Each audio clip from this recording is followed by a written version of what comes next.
Magandang araw po sa inyo. Bago po tayo magsimula, ini-invite ko po kayo na panoorin ang aking mga personal vlogs.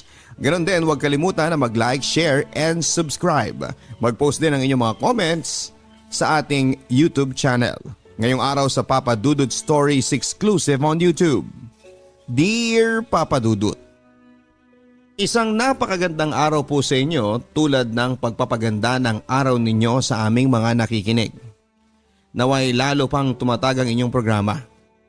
Isa na po ako sa mga masayang tao once na itong sulat ko ay maikwento ninyo. Kaya sana ay mapili niyo po ito.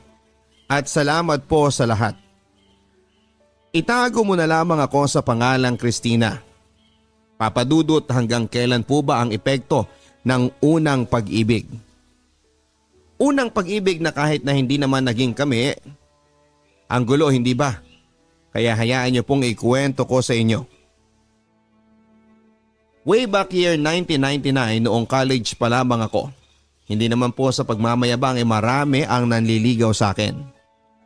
Madaming nagpaparamdam na kinakausap ko naman kaagad na huwag nang mag-aksaya ng oras sa akin once na hindi ko sila tipo. Ayoko kasi na magpahirap dahil alam ko naman na ako rin ang mahihirapan. At may sinagot naman ako ng panahon na yon. Naging 3 po ang nobyo ko pero hindi naman po sabay-sabay. At ang pangatlo po ay ang naging asawa ko na. Pwede bang ako na lang? Tanong sa akin ni John at sinagot ko naman siya December 23, 2000. At nabiyayaan naman po kami ng 2 gwapong mga anak na mga binata na ngayon. Sa loob ng 16 years ay masasabi ko naman na maswerte kaming mag-asawa. Siya nga po pala si John. Itinuturing niya akong prinsesa at mahal na mahal niya ako. Ramdam na ramdam ko yon. Sa ilang taon naming pagsasama, Papadudot, ay mabibilang lang sa daliri kung kailan ako nagluto at naglaba. At kahit na wala namang kaming kasambahay ng panahon na yon at tipikal na buhay mag-asawa lamang kami, ordinaryong Pinoy ika nga, ay pinagsisilbihan niya ako, Papadudot. Kami nga ata ang tinadhana. Noong unang taon na sinagot ko siya ay parang lahat sumasabay sa agos dahil nakagraduate na kami noon. At kung saan naman siya nagtatrabaho ay malapit lang kami sa isa't isa. Kaya lagi kaming magkasama. Kahit nasa duty siya ay pinupuntahan niya ako. Kaya madalas ay nagugulat na lamang ako nang sasabihan ako ng katrabaho ko na nandyan daw ang boyfriend ko. Laging ganon. Sa una ay okay naman ang lahat pero kalaunan ay nahihigpitan ako as in bantay sarado ako sa kanya. Maraming bawal, maraming hindi po pwede. Pero lahat naman po ay nakakasanayan, hindi ba? Kaya naging okay naman sa akin ang lahat. Marahil nga ay sa mahal niya ako. Mahal na mahal. Sabi nga mahalin nga daw ang taong mahal tayo kaysa tayo lang ang nagmamahal. Total, napapamahal naman ako sa kanya. At masasabi ko naman na mahal ko na rin siya ngayon at eto, bumuo na kami ng pamilya. Kinasal nga po pala kami, Papadudot, taong 2003. Sa loob ng maraming taon ay marami na kaming naipundar. Maraming pangarap na nasa kamay namin. Very smooth, minsan ay may mga pagsubok pero agad-agad naman naming nalalampasan. May disgrasya na lalong nagpatatag sa aming mag-asawa. Nagkaroon po kami ng tindahan at computer shop, Papadudot. Nakakatuwa nga lang po dahil may computer shop kami ay wala kami kahit na anong account sa internet. Mapa Friendster man o Yahoo. Naging busy kami sa future namin, abala sa pagpapaunlad ng pamilya. At nung namatay po ang mama ko December 2009. At dahil hindi siya makakauwi ang tiyahing ko na nasa Italy ay tinawagan ako na gumawa daw ako ng Facebook para makita niya mga pictures o maging video. Kaya January year 2010 ay gumawa ako ng account. Nakakatuwa ang Facebook. Madali nga tayong maikokonekta ng mga taong dati nating kakilala, kaklase o maging dati pang mga kasamahan sa trabaho. Puyat ka na naman, sabi ni John. Napuyat dahil sa kaka-Facebook. At minsan napag-aawayan na rin namin ito at nakakatawa dahil sa pagkasiloso niya, itinapon niya ang sipi ko. Nakakatuwa siya, Papa Dudut. Nasanay na kasi ako sa pagkakaselos niya lagi kahit wala namang dapat na pagsilosan. Kaya ginawan ko na rin siya ng account para alam niya ang kalakaran sa Facebook. Minsan nang nag-open ako ng Facebook ay nag-request sa akin ng isang tao na naging kaibigan ko noong college. Natawagan na lang po natin siyang si Virgo.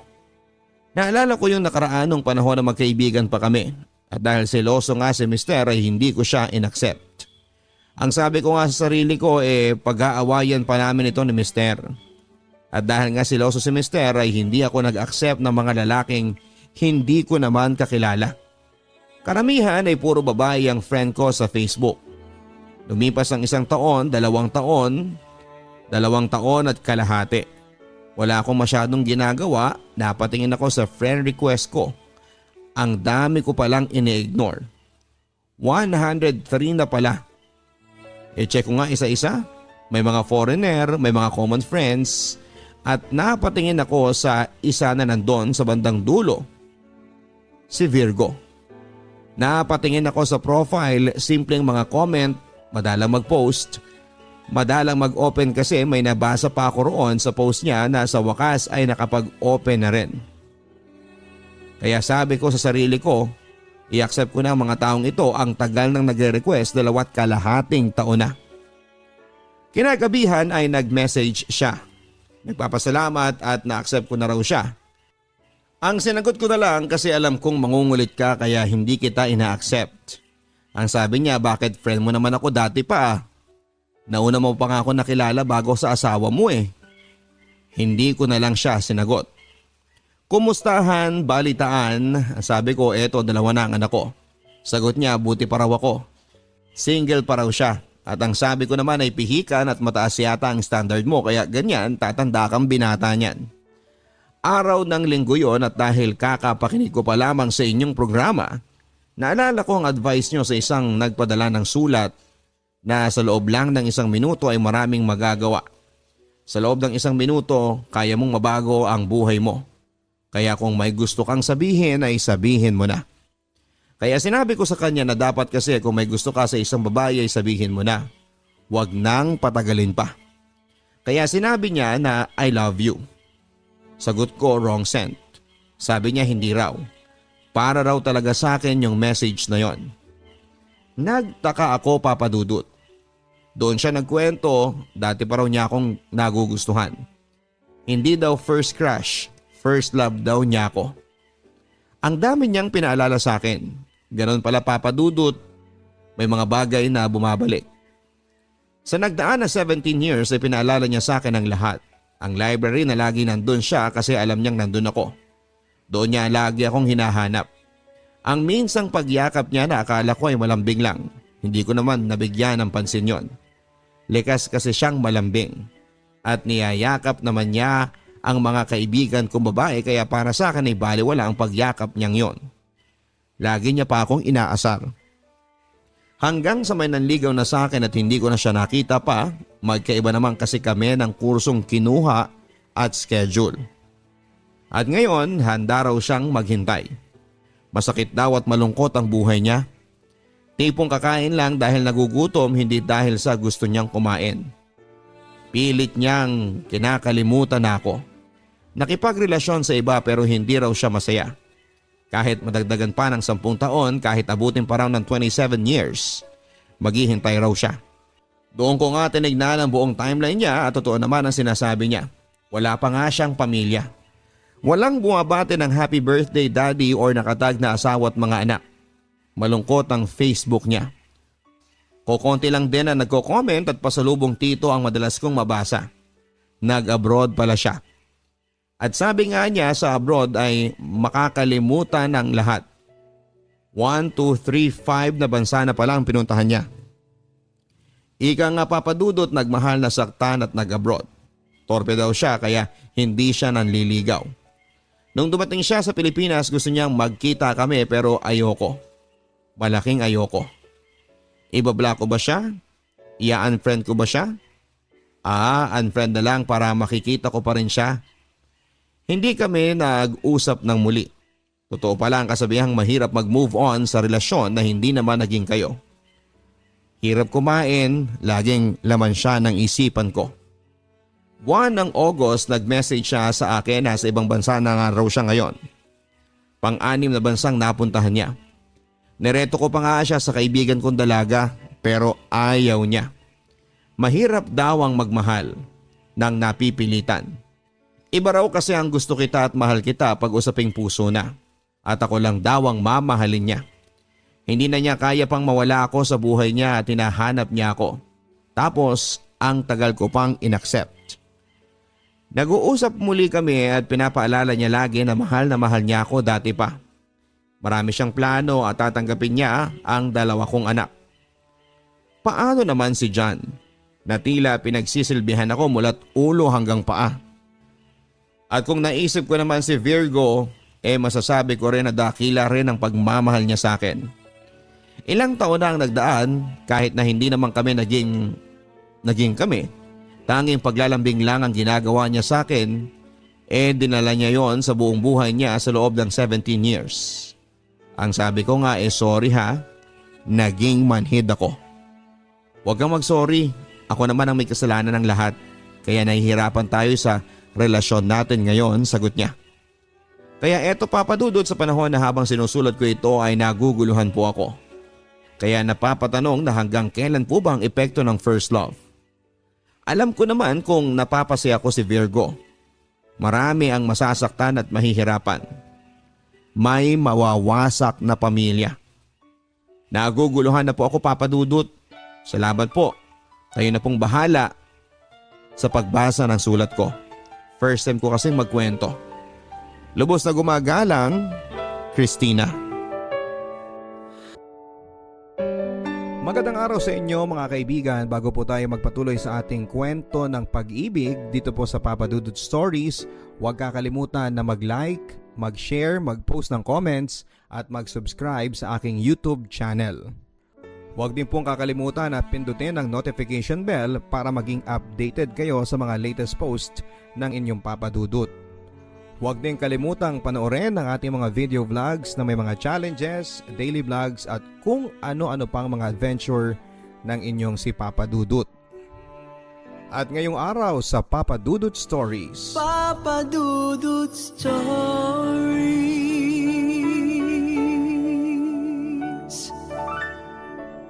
Maraming pagkakataon sa buhay ko Papa Dudut na gusto ko nang sumuko habang nagdadalang tao po ako. Sa pakiramdam ko kasi Papa Dudut ay sobrang kinawawa ako ng taong labis kong minahal at pinagkatiwalaan. Pero magagawa pala akong paikutin. Yung akala mong taong tutulong sa'yo sa panahon ng krisis ang mas mauuna pa palang manloko sa'yo. Dear Papa Dudut, mga ka-stories, tawagin niyo po ako sa pangalang Teresa. Hindi ko po yan tunay na pangalan. Nababaitan lang po ako sa pangalang Teresa. Siguro dahil sa alam kong pangalan siya ni Mother Teresa.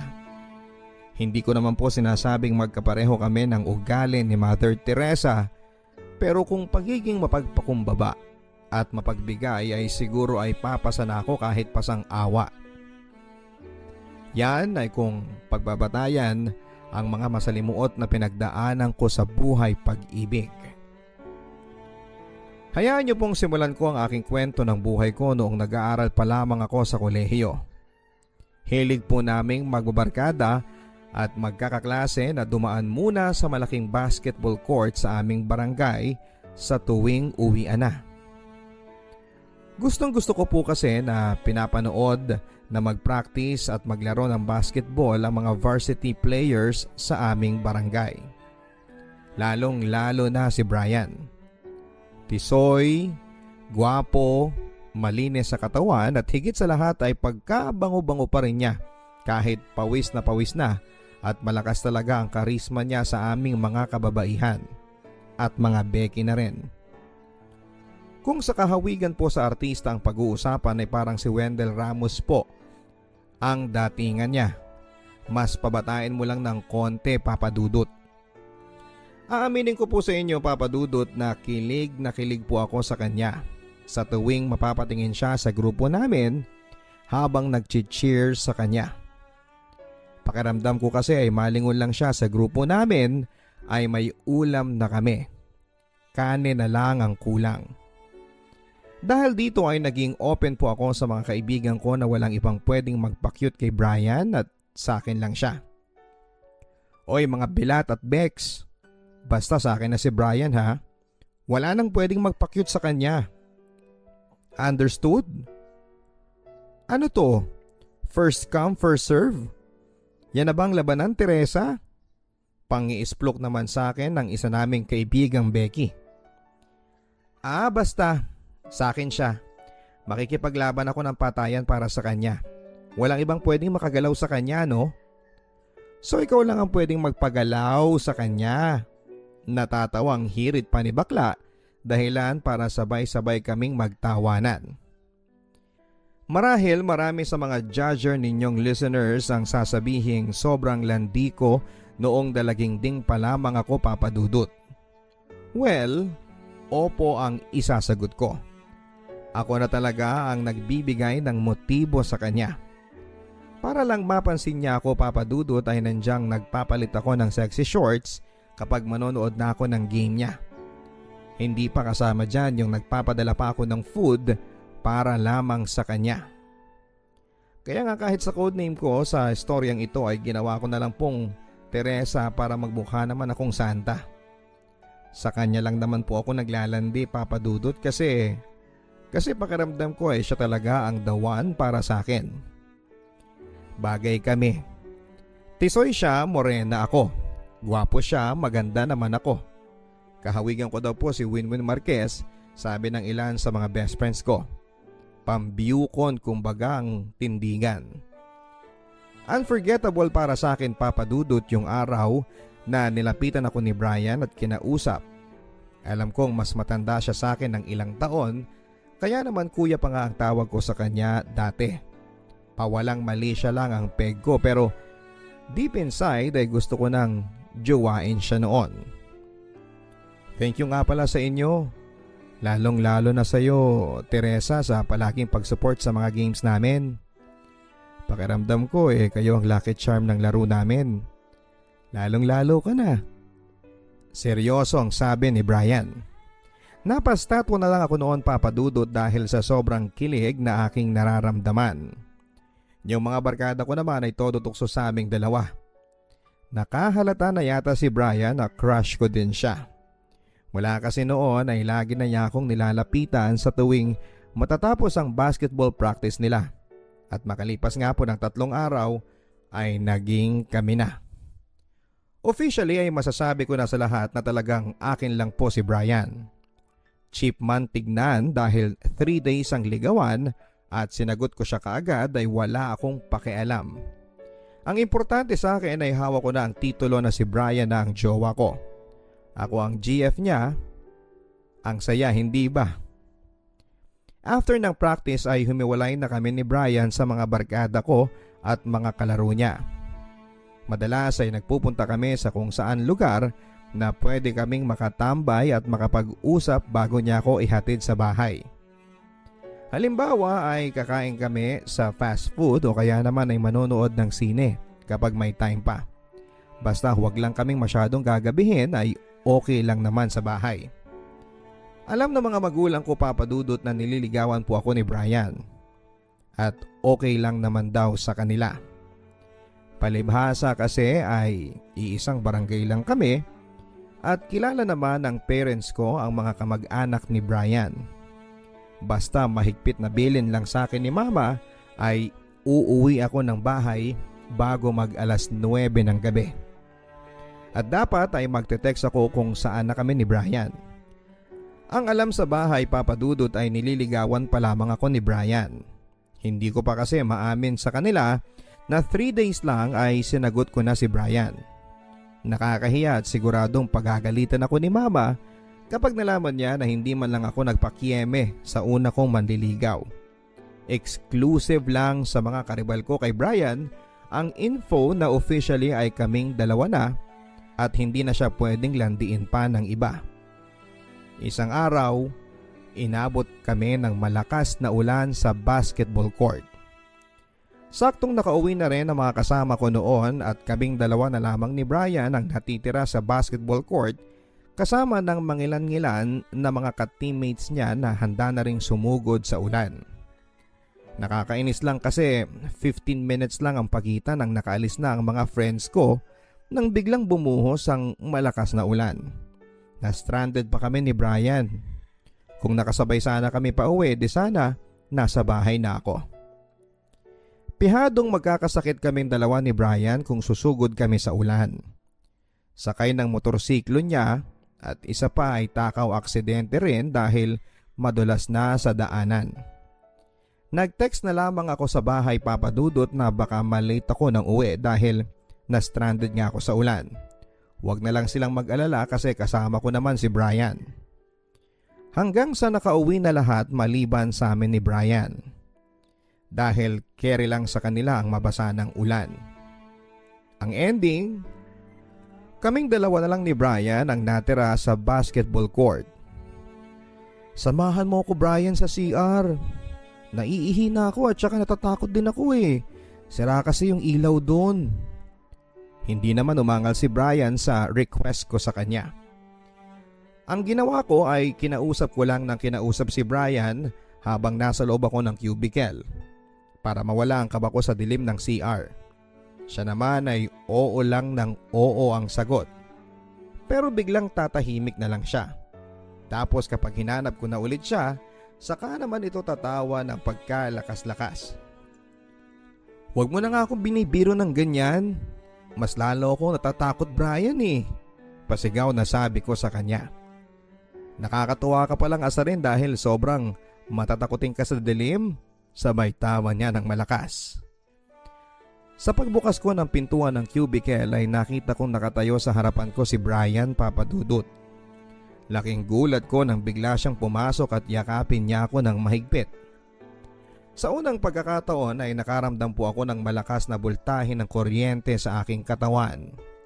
Kaya naman kahit malakas ang hangin at bagsak ng ulan, sa labas ay para akong nakaramdam ng kakaibang init sa aking katawan.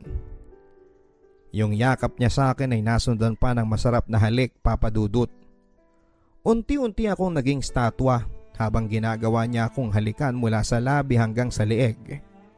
Balikat ko hanggang sa aking dibdib. Hindi ko na siya pinigilan papadudot.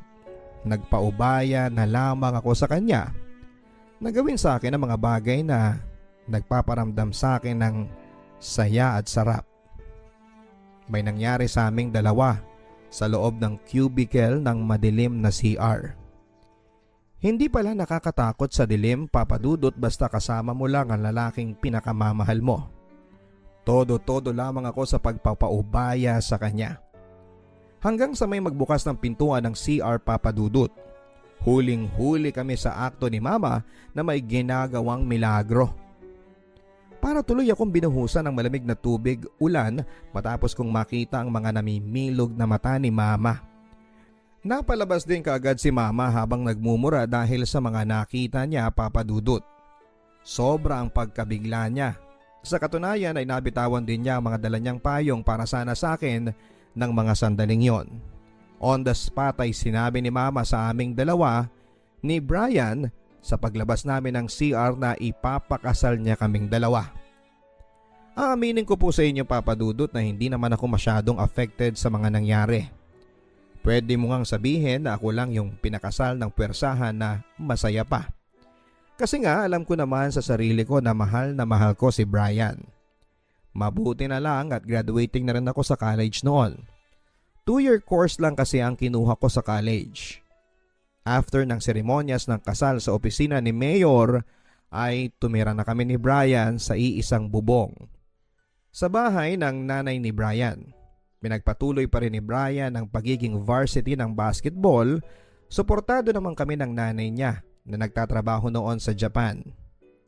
Kaya financially ay nakakaluwag kami. Minsan sumasala ng padala ang mama niya pero nakakahingi naman ako ng tulong kina mama kapag kinukulang. After 2 months ng pagsasama bilang mag-asawa ay nabuntis nga ako, Papa Dudut. Feeling alaga ako noon kay Brian. Excited na siya sa magiging anak namin. Sana daw ay maging baby boy para may kasama siya sa paglalaro ng basketball. Hindi nagbago ang pagiging malambing ni Brian. Same with yung hilig niya sa pagbabasketball. Araw-araw pa rin, parang basketball is life sa kanya.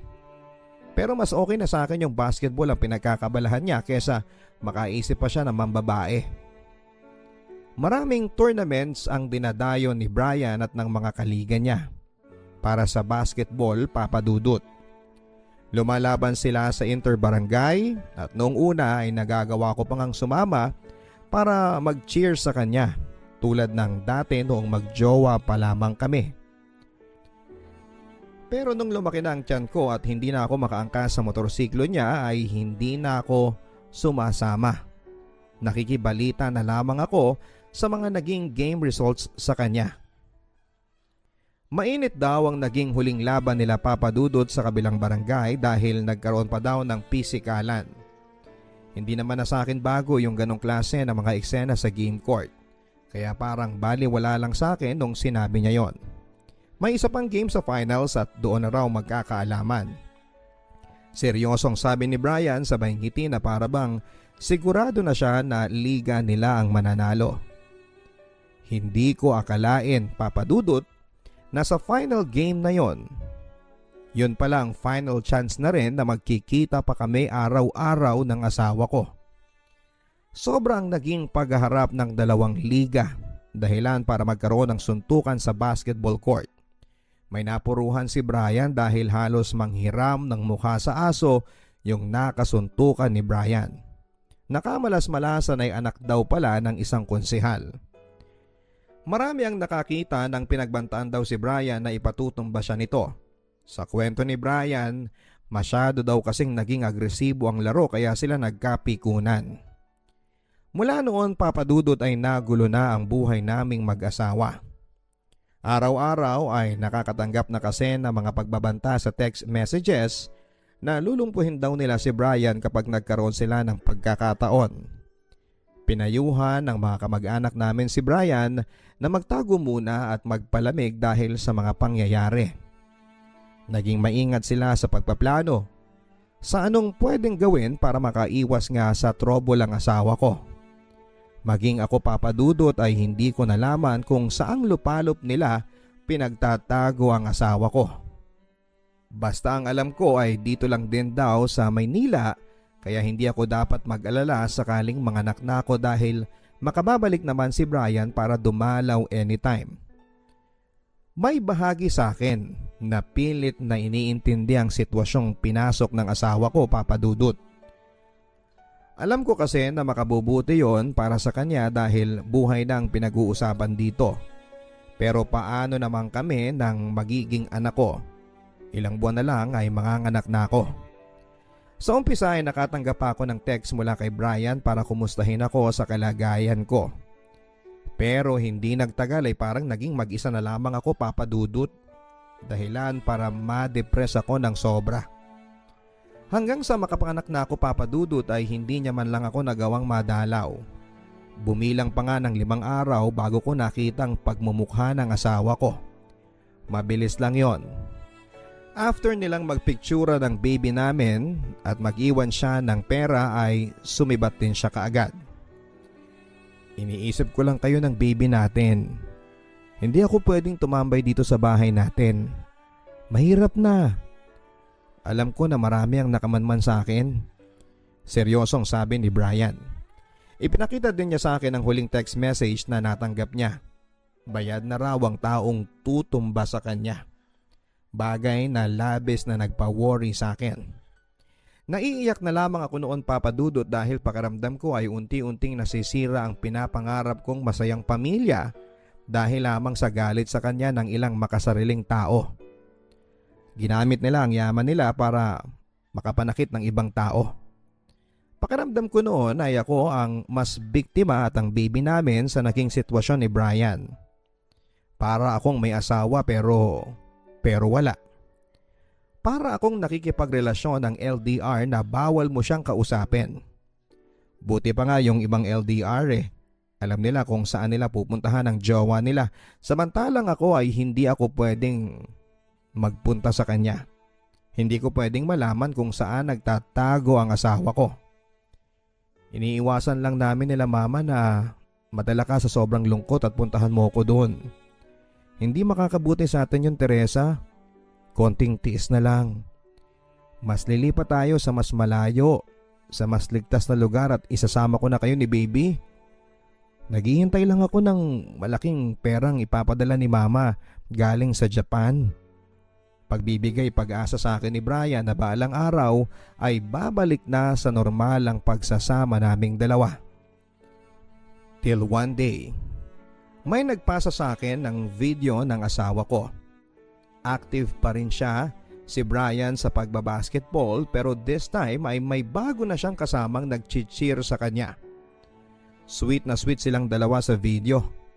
Lalong lalo na noong humalik pa ang demonyo kong asawa sa babae niya. Pero ang mas nagpabilog sa mga mata ko ay nang nakita kong buntis si girl sa video. Mataba yung babae sa video pero mas mataba at bilog na bilog ang tiyan niya. Kaya hindi ako pwedeng magkamali, Papa Dudut. May ibang babae ang asawa ko at buntis pa yung babae. Iyak ako ng iyak noon. Yun na po yata ang pinakamatinding depression na na-experience ko sa buhay ko.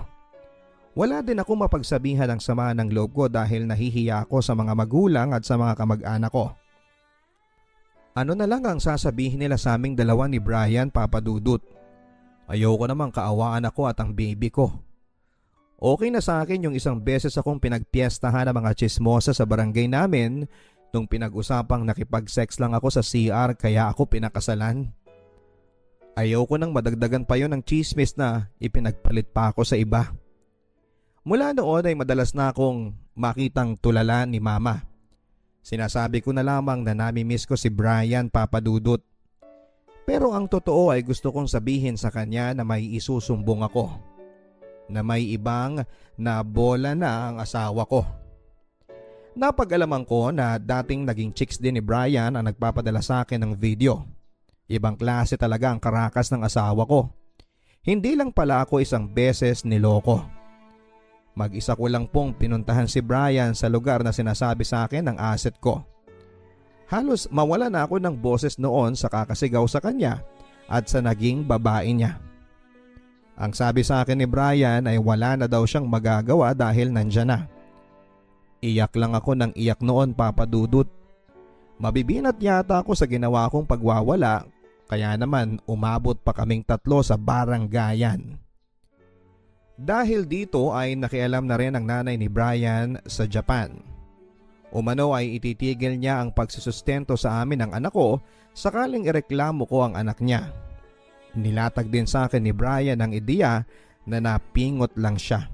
At pinagbabantaan din siya ng mga kamag-anak ng bagong babae niya kapag hindi rin siya dito nagbigay ng sustento. Si mama na raw niya ang bahala sa mga gusot na pinasok niya. Pinangako sa akin ni Brian na ako daw at ang baby namin ang mas mahal niya. Magpapakalayo-layo na raw kaming 3 pero sa isang kondisyon. Walang makakaalam sa mga kamag-anak ko nang nagawa niyang kalokohan. Gusto ko na pong pumayag, Papa Dudut, dahil kailangan ko din pong magpaka-praktikal. Ayaw ko din naman po yung ideya na pag-usapan pa kami sa lugar namin. Kumbaga ay mas praktikal yung ino-offer sa akin ni Brian na solusyon. Isa pa ay wala na rin naman akong magagawa sa bagong gusot na pinasok ng asawa ko. Kundi ang pagtakpan na lang siya sa tulong na rin ng pera ng nanay niya. Ano po kaya ang mas tama kong gawin, Papa Dudut? Mapayuhan po sana ako ng inyong mga tagapakinig. Ang inyo pong ka-story, Teresa.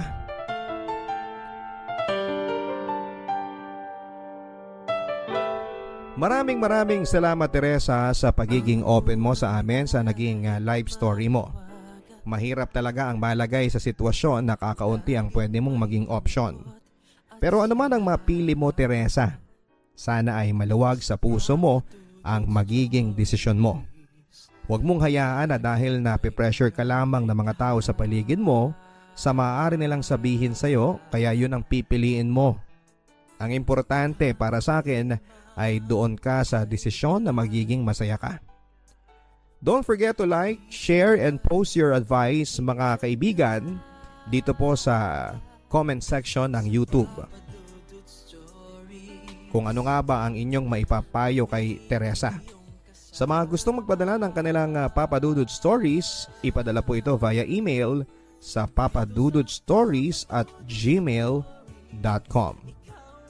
Again, don't forget to subscribe, mag-like, mag-share, mag-post ng comments, at pindutin ang bell button para ma-notify po kayo. Hanggang sa muli mga kaibigan, ako po si Papa Dudut, dito po sa Papa Dudut Stories.